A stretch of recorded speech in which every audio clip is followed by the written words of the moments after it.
Ken Whiting with Paddle TV, coming to you with another paddling tip. And in this video, we're talking about 5 pieces of gear that'll help you extend your paddling season or start your paddling season a little earlier next year. Right now, the summer is over. Fall is here and it's just starting. The trees haven't really turned yet, but they're coming. The days are cooler, the water's starting to cool down, but it doesn't mean you have to store your gear, your paddling gear, for the year. There's ways to extend your paddling season, and for me, this is my favorite time of year to paddle. The waterways are virtually empty, the colors are going to get magnificent, and it's not so hot that you can go out for a good long paddle and be comfortable all day long if you're dressed appropriately. So let's start with the first thing that can help you extend your paddling season, and that's booties. Now, I have a real love-hate relationship with booties. I love them because they do their job. They keep your feet warm, but I hate them because they're booties. And they smell, they feel kind of gross on your feet, but they do the job. They keep your feet warm. Now, I've got 2 types of booties here. These are NRS Freestyle wet shoes. Now, these are the booties that I use most often when it's not summertime. I use them for whitewater kayaking, sea kayaking, wreck kayaking, even canoeing. Anytime that I want my feet to, I know that my feet are going to get wet and I want them to be warm. Also, when I want to be able to walk, I know I'm going to have to walk on some rough terrain. The soles are very, very flexible. They fit into any type of kayak, but there's enough support in there to be able to walk on rough rocks and not hurt.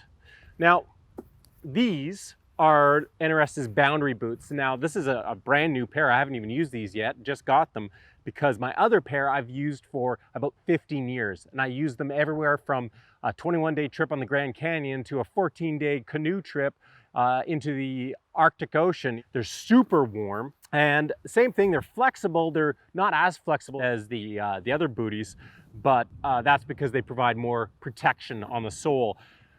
They're waterproof, even though they're neoprene, they're waterproof right to the top. So these are amazing for canoe trips, raft trips, any kind of trips where you're going to be slogging it through some mud, doing portages, that kind of thing. You know, there's so many booties to choose from, but the bottom line is they may not feel the greatest on your feet, but they really keep your feet warm and can help you extend your paddling season.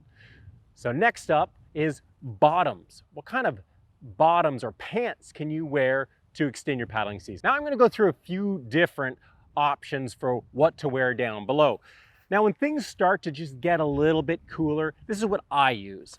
I stick with board shorts as long as I can, just because I don't get cold super easy and I like them. Underneath though, I'll wear wetsuit shorts. These aren't actually, the ones I use aren't wetsuit shorts. These are NRS's Hydroskin shorts because they're kind of like a wetsuit material, but they have a fleece-ish lining, really soft lining on the inside. So it feels way better on the body and it actually wicks some of the water away from you as well. So that's what I wear as a combination when it starts to get a little bit cooler.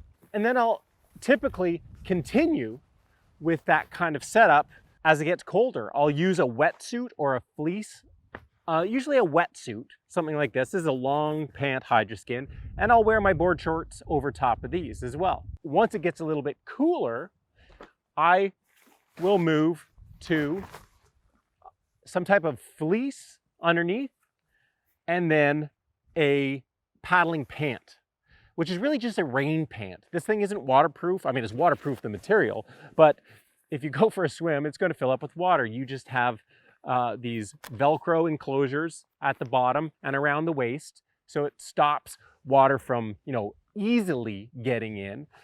But it really is more of a paddling specific rain pant, and you can put whatever layers you want underneath. I'll bring along a pair of these paddling pants if it's a cool day, because you can always throw those on and it cuts the wind. It really helps warm you up. It's a simple thing to bring along. All right, let's talk tops now. What I like to do to stay warm in the colder conditions is use a layering system. It really comes down to two things: layering and then a shell to go over top that cuts the wind and the water. When it comes to layering, what I'll often use is a layer like a non-cotton polypropylene long underwear. On top of that, I have some kind of a fleece layer. Depends on how much warmth I need, how thick the fleece will be. That way, if I'm on the water and I need to, I'm too hot, I can just take one of the layers off. I'll take the fleece off, put it in my dry bag. Or I might just start with one layer and have that in a dry bag ready to layer up if I need more. Now, something I've been using more recently is, again, this the Hydra Skin. It's just, I really like the feel of it, and it does a great job of keeping you warm when it's wet as well. So if you're sweating or if you get wet from paddling, and a lot of times when I'm paddling, I am going into some whitewater, even if it's not whitewater kayaking. I like doing that kind of stuff. I like paddling in rough conditions. I expect to get a little wet, so that's why I like something that's more designed to be wet. So this has got that soft interior, and it's, I'll often wear this on its own with nothing over top. But whatever layers you're using, you need to, if not wear something over top, you need to bring something to put over top. And that can be as simple as a rain jacket. Now, this is just a raincoat that I will bring on canoe trips and on rec paddling trips. And when I don't really need something highly technical, a raincoat is fine. You just need to cut the wind and splashes. Now, when it's cold and you're dealing with a lot more water and you have to deal with the real potential of swimming or flipping, if you're whitewater paddling, that's where a dry top comes in. Now, this dry top here, all dry tops, real full-on dry tops, have latex gaskets. Now, these are rubber gaskets. This is the neck gaskets. They have them at the neck, they have them at the wrists, and that stops water from getting inside. That makes it waterproof. Now, these aren't the most comfortable things, especially around the neck. Some people don't mind them. I don't really love it. So I only wear a dry top when I'm paddling in extremely rough conditions, whitewater kayaking, and I know I'm going to be flipping or getting drenched, splashed all the time, or sea kayaking in very rough conditions, or if it's just cold enough that I need that level of protection. More often than not, if I'm not whitewater kayaking, I'll use an anorak style of paddling jacket. Now, this is paddling specific jacket. You don't need to go to this level if you're just going to be cruising around in a bay, your recreational paddling. A raincoat is fine, but if you want to step things up, the anorak is a great tool. This piece of gear has the latex gaskets at the wrists. And so what's great about that is it stops drips from going down your arm. Man, I hate that more than anything in cold conditions. But it doesn't have a latex gasket at the neck. It just has this neoprene gasket. It means it's not going to be a complete seal. If I flip, there's going to be some water that gets in, but much more comfortable at the neck. It also has a hood built in. This is really more of a bad weather paddling top, great for canoe tripping, sea kayaking, those types of activities, or rec kayak touring when you're going a distance and you need to protect yourself from the elements. Now let's talk about your hands, because for many people, hands are one of the first things to get cold. Now, when it comes to keeping your hands happy in fall or spring conditions, you got a few choices. There's pogies, and then there's gloves. Now, pogies are my preferred piece of gear. And the way they work is that pogie actually just fits over top your paddle. You put these on your paddle, boom, and then you just have to slip your hand inside the pogie and you're grabbing on to your paddle, and you're grabbing directly skin on paddle. And that's why I like pogies more, is because you don't lose contact, direct contact with your paddle. Now, the pogie itself is neoprene. It provides some insulation. It definitely keeps the wind off. It keeps the direct splashing off your hands, but your hands are still going to be wet. So for some people, this isn't enough. For me, it tends to be enough, except in winter conditions, and I love the feel of keeping my hands on the paddle. If you're going to go to gloves, you got all sorts of choices. I mean, there's lots of gloves to choose from. Now you can have this is a really light glove that I've got here that I use sometimes when, I just need to keep a little bit of the chill off. It's a very thin layer, a grippy material on it, so it sticks to the paddle nicely. Now, the difference between a good glove and a bad glove for paddling, couple of things. You want the glove to be contoured. So, because you're not going to be holding, or your hand isn't going to be straight like this. It's going to be gripping a paddle.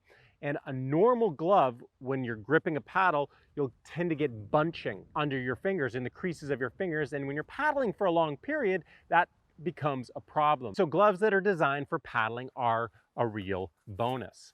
Now, these other gloves I've got here, these are glacier gloves. These are for even colder conditions. Now, a glove like this, it's fleece lined, it's neoprene, so it's designed to be wet. It actually is a bit waterproof too. The other cool thing about this glove is that it's got slits in the finger and the thumb, so that you can use your finger and thumb, whether you're, if you're an angler and you're tying fishing line, whether you need to tie a rope or a strap, you need to do anything, even just for better feel on the paddle, you get a little bit more feel from it. And the thumb and finger bend back and you've got little pieces of Velcro there. It's kind of a nice feature. I've used these for many years as well. Lots of gloves to choose from out there. Really depends on how cold your hands get, because for me, you want the least amount of fabric, whatever, between your hand and the paddle possible. Okay, last but not least, the head. How to keep this thing warm. So the simplest way to keep your head warm is with a beanie, a toque, whatever you want to call it. Now, this is typically what I wear if I'm canoeing, sea kayaking, wreck kayaking, anything like that where I'm not expecting to flip. I just bring a toque along, and that's enough. If you're in an environment where you expect to flip, whitewater kayaking, sea kayaking, then you might need to step things up a bit, and you might need to get a skull cap, something that is designed to insulate when it's wet and not turn, when a toque gets wet, it becomes heavy, it doesn't fit right, it's not great. But a wetsuit skull cap does a great job, and you can get some full piece, like ones that go right down over your neck, like a balaclava when you're skiing.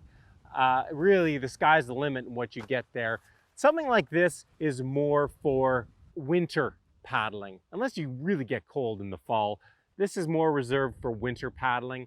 You're probably going to be looking at something more like a beanie or a skull cap that made of neoprene that can take the edge off. And if you're wearing a helmet, you can fit this underneath your helmet. From there, there's a lot more cold weather gear you can get into once things get even colder. When we're talking winter paddling, and we're talking about paddling when the temperatures are close to freezing outside or the water's close to freezing, you have to take things a bit further than what we've looked at right here. That's too much to cover in one video. This has been a lot to throw at you in one video already, so stay tuned for another video about winter paddling gear. For now, I'm gonna call it an end. I hope you've enjoyed this video. Give it a thumbs up. Leave a comment down below if I've forgotten something. There's lots of gear out there. This is the gear that I have on hand and that I actively use to extend my paddling season, but there's other options out there, and I'd love to hear what you think about those. Otherwise, subscribe to Paddle TV if you haven't already, and stay tuned because lots more paddling tips, gear reviews, and paddling adventures are coming your way.